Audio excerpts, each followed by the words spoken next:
Hello everyone, আসসালামু আলাইকুম। কেমন আছেন সবাই? আশা রাখছি সবাই ভালো আছেন। আমন্ত্রণ জানাচ্ছি আমার আজকের পর্বে। আজকে আমি আপনাদের মাঝে নিয়ে আসলাম খুবই সুন্দর গোলাপ ফুল পিঠা। এই পিঠাটা কিন্তু সবাই দেখলে পছন্দ করে, কিন্তু অনেকে তৈরি করতে পারে না। এই পিঠাটা দেখতে যেমন সুন্দর, খেতেও কিন্তু খুবই মজা, আর বানানো একেবারে সহজ। হয়তোবা অনেকে মনে করে খুবই কঠিন একটা কাজ, মোটেও কঠিন কাজ না, একেবারে খুব সহজে আপনিও চাইলে তৈরি করে নিতে পারবেন নিজে ঘরে বসে। পিঠা বানানোর জন্য প্রথমে আমি একটা বড় রুটির মতো করে বেলে নিলাম। কতটা মোটা আর পাতলা রেখেছি দেখে অবশ্য বুঝে নিতে হবে, একেবারে পাতলাও না আবার ভারীও না। আমি কতটুকু পুরুত্ব রেখেছি আপনারা দেখে বুঝতে পারছেন। রুটিটা আমার বেলা হয়ে গেল। এই ধরনের স্টিলের গ্লাস কিন্তু আমাদের সবার বাসা বাড়িতে কম বেশি থাকে। আমি একটা স্টিলের গ্লাস নিয়ে সবগুলা কেটে নিচ্ছি। কীভাবে কেটে নিচ্ছি এটা আপনাদেরকে দেখে বুঝে নিতে হবে, বলে বোঝানোর কিছুই নেই। যতগুলো হয়েছে আমি গ্লাসের মুখ দিয়ে ওগুলা কেটে নিয়েছি। এই পিঠাটা খুবই সহজভাবে তৈরি করা যায়, মোটেও কঠিন কাজ না। এক একে সবগুলো আমি এক সাইডে নিয়ে নিচ্ছি। এখন আমি পিঠা বানানোর জন্য ছোট ছোট করে যে রুটির মতো যেটা বলেন না কেন, এটা বেটার রুটি বা ডো, আমি দিয়ে দিচ্ছি। প্রথমে আমি বড় গোলাপ তৈরি করব, সেজন্য আমি 4টা রুটি নিয়েছি, ছোট রুটি। তো কীভাবে দিয়ে দিচ্ছি দেখে অবশ্য বুঝতে পারছেন। এখানে আমি কিন্তু 5টা রুটি দিয়েছি, একটার উপরে একটা। সবগুলো দেওয়া হয়ে গেল। এখন আমি মাঝখান বরাবর কিন্তু একটা হাতের আঙ্গুল দিয়ে ছিদ্র করে নিয়েছি। গোলাপের কলি দেওয়ার জন্য বেটারের সাইডের যে অংশগুলা থাকে ওগুলা থেকে একটু করে কেটে নিয়ে আমি কিভাবে কলিটা বানাবো দেখে বুঝে নিতে হবে। কলিটা আমি বসিয়ে দিয়েছি ছোট রুটিগুলার মাঝখান বরাবর। এখন আমি একটা ছুরির সাহায্যে আমি রুটিগুলা 3 ভাগে কেটে নেব একটু একটু করে। 3টা সাইড যাতে সমান হয় ওদিকে একটু লক্ষ্য রাখবেন। একটু ছোট বড় হলে কিন্তু তেমন একটা সমস্যা হবে না, তবে লক্ষ্য রাখবেন যাতে 3টা সাইড কিন্তু সমান থাকে। কীভাবে আমি গোলাপটা তৈরি করে নিচ্ছি দেখে বুঝে নিতে হবে। আমি কিন্তু এক এক করে পাপড়িগুলা তৈরি করে নিচ্ছি। খুবই সহজ এই পিঠাগুলা তৈরি করতে।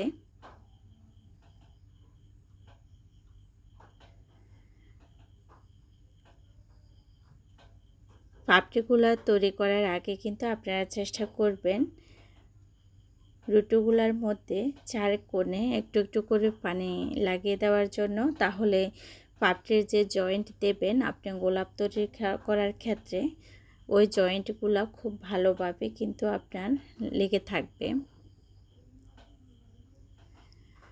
কথা বলতে বলতে কিন্তু অলরেডি আমার একটি গোলাপ তৈরি হয়ে যাচ্ছে, আর শুধুমাত্র একটি পাপড়ি আমার তৈরি করার বাকি আছে।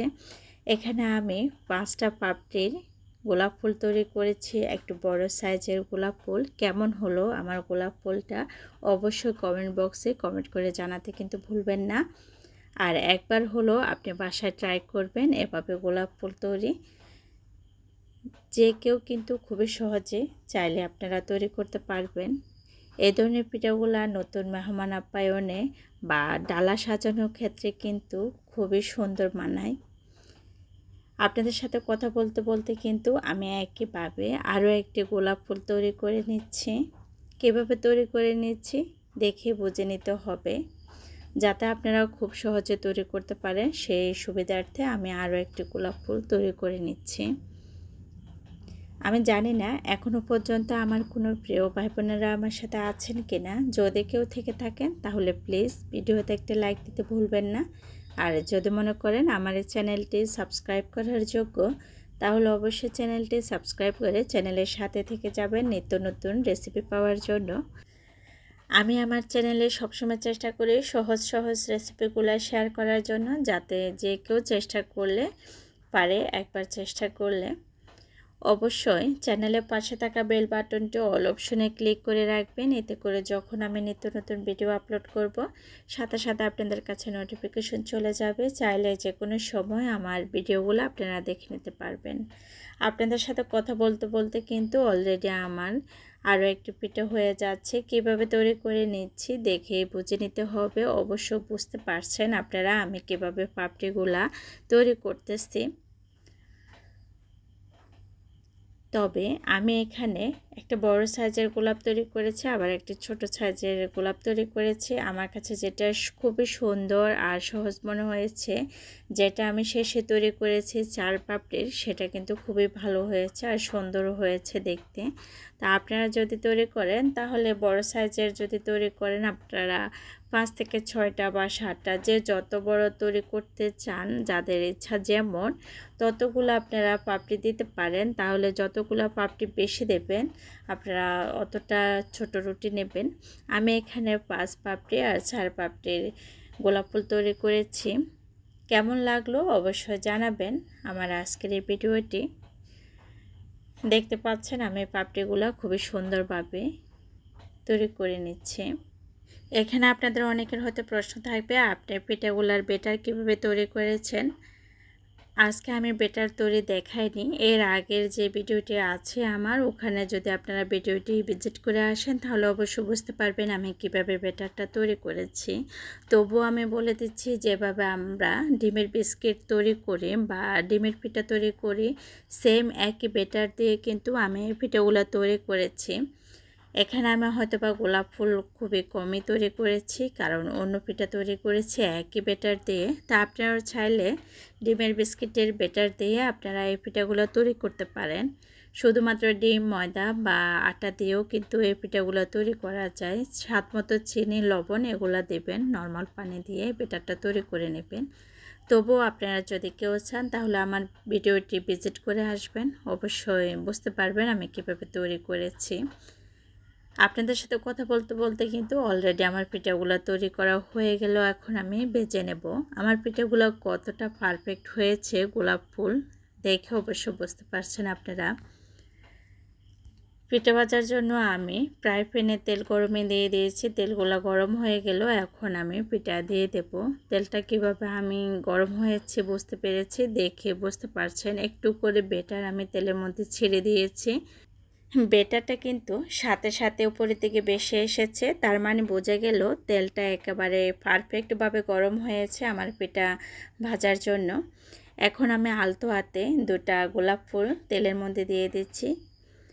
আলতো হাতে কিন্তু এই পিঠাগুলো ভেজে নিতে হবে। যদি আপনি বেশি নাড়াচাড়া করেন তাহলে কিন্তু পিঠাগুলো ভেঙে যাবে।